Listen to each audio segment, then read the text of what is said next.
ట్యాప్కి ట్యాంక్కి మధ్యలో ఈ pipe connection ఉంది కాబట్టి వాటర్ వస్తున్నాయి. రైట్. లైట్ వెలిగింది అంటే ఇక్కడున్న స్విచ్కి డైరెక్ట్గా లైట్కి వైరింగ్ కనెక్షన్ ఉంది కాబట్టి లైట్ వెలిగింది. మరి మహేష్ బాబు గారు నాకు అర్థం కాదు, ఫోన్లో స్విచ్ నొక్కితే ఎక్కడ ఉన్న ఏసీ ఎలా ఆన్ అయింది? ఏంటి అలా చేస్తున్నా? ఎవడు నువ్వు?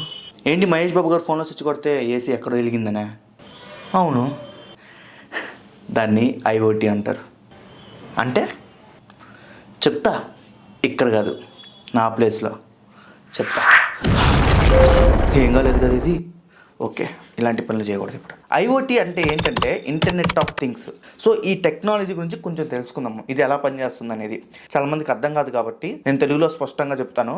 ఇంటర్నెట్ ఆఫ్ థింగ్స్ అంటే ఒక వస్తువుని ఇంటర్నెట్తో కనెక్ట్ చేసి వాడుకోవటం ఈజీగా అనమాట. ఇప్పుడు మనం ఎక్కడో ఉన్నాం, ఏసీని ఆన్ చేయాలి. సో ఇప్పుడు మనం ఫోన్లో ఏసీ ఆన్ చేయగానే ఇక్కడ ఆన్ అయిపోతుంది. ఆ ప్రాసెస్ ఎలా ఉంటుందంటే, ఇది నేను ఎక్కడో ఉన్నా, నా ఫోన్లో స్విచ్ ఉంది, ఇది ఏసీ, మా ఇంట్లో ఉంది ఏసీ, ఇది ఇంటర్నెట్తో కనెక్ట్ అయి ఉంది. మధ్యలో క్లౌడ్ సర్వర్ అని ఒకటి ఉంటుంది.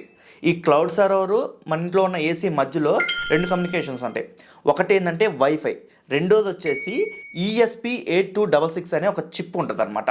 దాన్ని మీకు అర్థమయ్యేటట్టు చెప్పాలంటే మైక్రో కంట్రోలర్ అని కూడా అనొచ్చు. ఇంకా అర్థమయ్యేటట్టు చెప్పాలంటే వైఫై చిప్ లాంటిది అనమాట.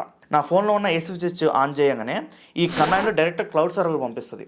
ఈ క్లౌడ్ సర్వర్ ఏం చేస్తుందంటే మీ ఇంట్లో ఉన్న వైఫై కమాండ్ ఇస్తుంది. ఈ వైఫై ఏం చేస్తుందంటే ESW8266 అని చిప్ అని చెప్పే కదా, ఇదే మైక్రో కంట్రోలర్ అనే వైఫై కమాండ్ ఇస్తుంది. ఇప్పుడు ఈ వైఫై చిప్ ఏం చేస్తుందంటే ఏసీని ఆన్ చేస్తుంది. సో ఇది ఆన్ చేస్తాను. ఏసీ ఆన్, రిమోట్ నీ దగ్గర ఉందా? లాయిడ్ వైఫై ఇన్వర్టర్ ఏసీ ఎక్కడి నుంచైనా కంట్రోల్ చేయొచ్చు నేను అనుకుంటున్నాను. సో టెక్నాలజీ బాగా పెరిగిపోతుంది, అందులోనూ బతుకం కూడా పెరిగిపోతుంది మనకి. సో మళ్ళీ కలుద్దాం వేరే వీడియోలో.